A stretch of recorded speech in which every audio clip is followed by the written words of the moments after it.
జుట్టుకి ఏమీ పెట్టకుండా డైటింగ్ చేసింది చాలండి.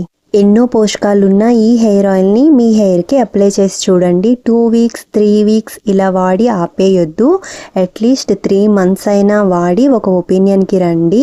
ఖచ్చితంగా రిజల్ట్స్ మీరే చూస్తారు. ఎక్కువ రోజులు ఏమీ కంటిన్యూ చేయకుండా అందరూ చెప్పేసోదే ఇందులో ఏముందని అస్సలు అనుకోవద్దు. మనం తినే బిర్యానీలో పోషకాలు ఉంటాయో లేదో నాకైతే తెలియదు, కానీ మనం మాత్రం అదే పనిగా తింటే లావుగా అయిపోతాం.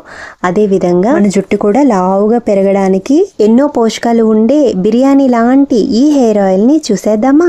ఇండిగో లీవ్స్ రిఫరెన్స్ పిక్ నేను లాస్ట్లో యాడ్ చేస్తాను చూడండి. పట్టించిన కొబ్బరి నూనెను 1.5 లీటర్ తీసుకున్నాను. ఆముదంని కూడా తీసుకున్నాను. పైన చూపించిన ఇంగ్రీడియంట్స్ అన్నిటిని కూడా మిక్సీ జార్లో వేసి మిక్సీ పట్టుకోవాలి. స్టవ్ ఆన్ చేసుకొని బిర్యానీ హండి పెట్టుకున్నాను. లోపల స్టాండ్ కూడా పెట్టుకున్నాను, ఎందుకంటే మనం డైరెక్ట్ బాయిలింగ్ చేయము, ఇది డబుల్ బాయిలింగ్ ప్రాసెస్లో చేస్తున్నాము.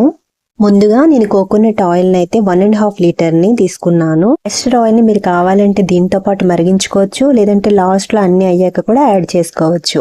మిక్సీ పట్టిన పేస్ట్ని ఈ ఆయిల్తో పాటు యాడ్ చేస్తున్నాను. అలాగే మెంతులు, ఎండు ఉసిరిని కూడా తీసుకున్నాను. బిర్యానీలోకి బియ్యం లేకపోతే ఎలా చెప్పండి, అందుకని బియ్యాన్ని కూడా లాస్ట్లో యాడ్ చేస్తాను. అన్నిటిని బాగా కలుపుకోవాలి. చూడండి చాలా టైం పడుతుంది, 45 minutes పైనే పడుతుంది మన ఆయిల్ ప్రిపేర్ అవ్వడానికి. అలాగే పక్కన నేను షాంపూ కూడా ప్రిపేర్ చేస్తున్నా. షాంపూ వీడియోని కావాలంటే కామెంట్ బాక్స్లో షాంపూ అని చెప్పేసి కామెంట్ చేయండి.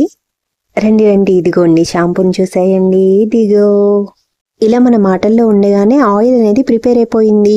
45 minutes తర్వాత ఆయిల్ అంతా కూడా ఇలా డ్రైన్ చేసుకోవాలి. ఫైనల్గా కలర్ చూసారా, ఇలా బ్లాకిష్ కలర్లోకి కొంతవరకు చేంజ్ అవుతుంది. ఈ ఆయిల్ని మనం రోజు తలకి అప్లై చేసుకోవచ్చు. ఎవరికైతే సైనస్ ఉంటుందో వాళ్ళైతే రేపు హెడ్ బాత్ చేస్తాము అంటే ముందు రోజు నైట్ అప్లై చేసుకుంటే బెటర్గా ఉంటుంది. డైలీ ఈ ఆయిల్ని తల మీద ఉంచితే మనకి జలుబు అనేది చేస్తుంది, సో జాగ్రత్తగా ఉండాలి. వీడియో మీకు యూజ్ఫుల్ అనిపిస్తే నా ఛానల్ని సబ్స్క్రైబ్ చేసుకోండి. అలాగే వీడియోని మాత్రం లైక్ చేయడం మర్చిపోవద్దు friends. Bye bye, thank you for watching.